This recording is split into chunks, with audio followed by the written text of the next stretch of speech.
भाई कभी ऐसा हुआ है तुम किसी शादी, ऑफिस, कॉलेज या किसी पार्टी में गए हो और वहां एक ऐसा इंसान दिखा जिसने कुछ खास किया भी नहीं। वो सबसे ज्यादा बोल भी नहीं रहा, कोई जोक्स भी नहीं मार रहा, लेकिन फिर भी पूरे रूम की अटेंशन उसी पर है। लोग खुद उसके पास जाकर बात कर रहे हैं, उसकी हर बात ध्यान से सुन रहे हैं, और तुम एक कोने में खड़े होकर बस यही सोच रहे हो, यार इसमें ऐसा क्या है, क्यों लोग इसकी तरफ इतने नेचुरली अट्रैक्ट हो रहे हैं। फिर धीरे धीरे दिमाग खुद ही जवाब बना देता है, इसका पर्सनैलिटी अलग है, ये तो जन्म से कैरिज्मेटिक होगा, मेरे बस की बात नहीं है। लेकिन भाई अगर यही सोच सबसे बड़ा झूठ हो तो? अगर कैरिज्मम कोई गिफ्ट नहीं बल्कि एक स्किल हो जिसे कोई भी सीख सकता है, यही बताती है द मिथ ऑफ कैरिस्मा। और इस वीडियो के बाद शायद तुम लोगों को इम्प्रेस करने की कोशिश ही छोड़ दोगे, क्योंकि तुम्हें पता चल जाएगा कि लोगों का दिल जीतने का तरीका कुछ और ही है। तो चलो शुरू करते हैं। भाई हम सब चाहते हैं कि लोग हमारी बात ध्यान से सुने, हमारी प्रेजेंस नोटिस करें, हमारे साथ कंफर्टेबल फील करें। लेकिन ज्यादातर लोग इसका सॉल्यूशन गलत जगह ढूंढते हैं। कोई एक्सपेंसिव कपड़े खरीदता है, कोई फेक कॉन्फिडेंस दिखाता है, कोई अननेसेसरली लाउड बनने की कोशिश करता है, लेकिन फिर भी कुछ बदलता नहीं। क्यों? क्योंकि करिश्मा बाहर से नहीं अंदर से शुरू होती है, और किताब की पहली सीख भी यही है। एक, सबसे पहले लोगों को नहीं, अपने माइंड को हैंडल करो भाई। सोचो तुम किसी नए इंसान से मिलने जा रहे हो, दिमाग में सबसे पहला सवाल क्या आता है? अगर मैं ऑकवर्ड लग गया तो? अगर उसने मुझे इग्नोर कर दिया तो? अगर मैं कुछ गलत बोल गया तो? मतलब अभी तक सामने वाला आया भी नहीं और तुम्हारा दिमाग ऑलरेडी वर्स्ट केस सिनारियो बना चुका है। यही एंजाइटी तुम्हारी बॉडी लैंग्वेज बदल देती है। शोल्डर्स नीचे, आंखों में कॉन्फिडेंस नहीं, आवाज हल्की, और फिर तुम सोचते हो कि लोग कनेक्ट क्यों नहीं कर रहे। असल में प्रॉब्लम तुम्हारी पर्सनैलिटी नहीं, तुम्हारा ओवर थिंकिंग है। किताब कहती है जब भी किसी सिचुएशन में जाने से पहले डर लगे तो अपना फोकस खुद से हटाकर सामने वाले पर ले जाओ। सोचो, मैं इसे कैसे कंफर्टेबल फील करा सकता हूँ। बस यहीं से पूरा गेम बदलना शुरू हो जाता है। लेकिन भाई सिर्फ इतना काफी नहीं है, क्योंकि बहुत से लोग सामने वाले पर ध्यान तो देते हैं, फिर भी उनके साथ कनेक्शन नहीं बन पाता। क्यों? यहीं आती है दूसरी सबसे पावरफुल बात। 2, प्रेजेंस।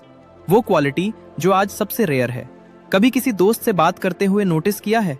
वो तुम्हारी बात सुन भी रहा है और उसी समय व्हाट्सएप भी चेक कर रहा है, बीच बीच में हाँ भाई भी बोल देता है, लेकिन तुम्हें पता होता है उसका आधा दिमाग कहीं और है। ऐसी कॉन्वर्सेशन कैसी लगती है? बिल्कुल खाली। अब इमेजिन करो, कोई इंसान तुम्हारी आंखों में देखकर बिना जल्दी किए पूरी अटेंशन से तुम्हारी बात सुन रहा है, तुम्हें बीच में नहीं काट रहा, फोन नहीं देख रहा, बस सुन रहा है। तुरंत कैसा फील होगा? Important, respectful, connected. यही प्रेजेंस है। और किताब कहती है आज की दुनिया में जहां हर इंसान डिस्ट्रैक्टेड है, जो इंसान पूरी अटेंशन देता है वही सबसे ज्यादा मेमोरेबल बन जाता है। इसलिए अगली बार जब किसी से बात करो तो सिर्फ सुनने का नाटक मत करना, सच में सुनना। तुम्हारा यही बिहेवियर तुम्हारी सबसे बड़ी स्ट्रेंथ बन सकता है। लेकिन भाई अब जो बात आने वाली है, यहीं पर ज्यादातर लोग गलती करते हैं। उन्हें लगता है कि करिश्मा का मतलब है ज्यादा बोलना, जबकि असली खेल बिल्कुल अलग है। लेकिन भाई यहीं पर ज्यादातर लोग पूरी गेम गलत समझ लेते हैं। उन्हें लगता है अगर करिश्मेटिक बनना है तो सबसे ज्यादा बोलो, हर कॉन्वर्सेशन में डोमिनेट करो, हर किसी को इम्प्रेस करो। लेकिन किताब कहती है लोग तुम्हारे वर्ड से कम तुम्हारी एनर्जी से ज्यादा कनेक्ट करते हैं। 3, लोग तुम्हारी बातें नहीं तुम्हारा एहसास याद रखते हैं। सोचो तुम किसी ऐसे इंसान से मिले जो बहुत इंटेलिजेंट था, हर बात का जवाब उसके पास था, लेकिन पूरे टाइम ऐसा फील हुआ कि वो सिर्फ खुद को प्रूव करने में लगा है। अब दूसरी तरफ एक ऐसा इंसान मिला जिसने शायद बहुत कम बातें की, लेकिन जब तुम बोल रहे थे वो जेन्युइनली इंटरेस्टेड था, बीच बीच में मुस्कुराया, तुम्हारी बातों पर सवाल पूछे, और तुम्हें लगा यार इससे फिर मिलना चाहिए। अब सच सच बताओ, तुम किसे याद रखोगे? दूसरे इंसान को? क्यों? क्योंकि उसने तुम्हें इंपॉर्टेंट फील कराया। यही करिश्मा है। कैरिज्मेटिक लोग कमरे में घुसकर ये नहीं सोचते लोग मुझे पसंद करेंगे या नहीं, वो सोचते हैं मैं सामने वाले इंसान को अच्छा फील कैसे करा सकता हूँ। बस यही छोटी सी सोच पूरी पर्सनैलिटी बदल देती है। लेकिन भाई एक और चीज है जो लोगों को तुरंत तुम्हारी तरफ अट्रैक्ट करती है, और मजेदार बात यह है कि इसके लिए एक भी एक्स्ट्रा वर्ड बोलने की जरूरत नहीं पड़ती। 4, बॉडी लैंग्वेज, जो तुम्हारे मुंह से पहले बोलती है। कभी ऐसा हुआ किसी ने कुछ गलत नहीं कहा, फिर भी तुम्हें उसके साथ अनकंफर्टेबल फील हुआ? या फिर कोई मिला जिससे पहली बार मिलने के बाद भी लगा ये इंसान अच्छा है। ऐसा क्यों होता है? क्योंकि हमारा दिमाग वर्ड से पहले सिग्नल्स पढ़ता है। Face, eye contact, posture, voice, ये सब मिलकर तय करते हैं कि सामने वाला ट्रस्टवर्दी है या नहीं। मान लो तुम किसी से मिलते हो, लेकिन आंखें इधर उधर घूम रही हैं, हाथ लगातार हिल रहे हैं, चेहरे पर टेंशन है, तो सामने वाला सबकॉन्शियसली नर्वस फील करेगा। लेकिन अगर तुम आराम से खड़े हो, चेहरे पर हल्की स्माइल हो और बिना जल्दी किए बात कर रहे हो, तो वही इंसान तुम्हें कॉन्फिडेंट समझने लगता है। ध्यान देना, कॉन्फिडेंस का मतलब लाउड होना नहीं है। कॉन्फिडेंस का मतलब है जल्दी में न होना। कैरिज्मेटिक लोग हर सेंटेंस के बीच पॉज लेने से नहीं डरते। उन्हें हर सेकंड बोलने की जरूरत नहीं पड़ती, और यही उन्हें अलग बनाता है। लेकिन भाई, अब सबसे बड़ी गलती की बात करते हैं, जो शायद हम सब करते हैं। 5, इंप्रेस करने की कोशिश तुम्हें लेस अट्रैक्टिव बना देती है। सोचो, तुम किसी नए दोस्त से मिले। 5 मिनट के अंदर ही वो बताने लगा उसकी सैलरी कितनी है, कितने फॉलोअर्स हैं, किस किस बड़े इंसान को जानता है। क्या फील होगा? शायद तुम पॉलिटली सुन लोगे, लेकिन अंदर से कनेक्ट नहीं करोगे। क्यों? क्योंकि जहां प्रूव करने की जरूरत पड़ रही है, वहां कॉन्फिडेंस कम और इनसिक्योरिटी ज्यादा दिखाई देती है। अब दूसरी तरफ एक ऐसा इंसान है जो अपनी अचीवमेंट्स की बात तभी करता है जब उसकी जरूरत हो। बाकी समय वो सामने वाले में इंटरेस्ट लेता है। बताओ, कौन ज्यादा कैरिज्मेटिक लगेगा? यही किताब की सबसे प्रैक्टिकल सीख है। रियल कॉन्फिडेंस दिखाई देता है, बताया नहीं जाता। और भाई, अब जो आखिरी पॉइंट बचा है, वो पूरी किताब का सबसे पावरफुल आइडिया है, क्योंकि वही बताता है कि आखिर इस किताब का नाम द मिथ ऑफ करिश्मा क्यों रखा गया। अब तक हमने समझ लिया कि करिश्मा का मतलब सबसे ज्यादा बोलना नहीं है, ना ही सबसे फनी होना और ना ही सबसे इंटेलिजेंट दिखना। लेकिन भाई, अब आता है इस पूरी किताब का सबसे बड़ा मिथ, जिसे जानने के बाद तुम्हारा खुद को देखने का तरीका बदल सकता है। 6, करिश्मा कोई टैलेंट नहीं, एक स्किल है। बचपन से हमें यही सिखाया गया, उसकी पर्सनैलिटी ही ऐसी है, वो तो जन्म से कॉन्फिडेंट है। कुछ लोग नेचुरली अट्रैक्टिव होते हैं।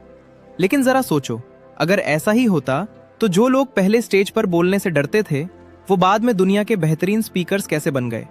अगर करिश्मा सिर्फ जन्म से मिलती तो कोई भी इंसान कभी इंप्रूव नहीं कर पाता। किताब कहती है करिश्मा 3 चीजों का कॉम्बिनेशन है, प्रेजेंस, पावर और वार्मथ। प्रेजेंस मतलब जब तुम किसी के साथ हो तो सच में वही हो। पावर मतलब तुम्हारे अंदर ऐसा कॉन्फिडेंस हो कि लोगों को तुम्हारी बात पर भरोसा हो। और वार्मथ मतलब सामने वाला तुम्हारे साथ सेफ और रिस्पेक्टेड फील करे।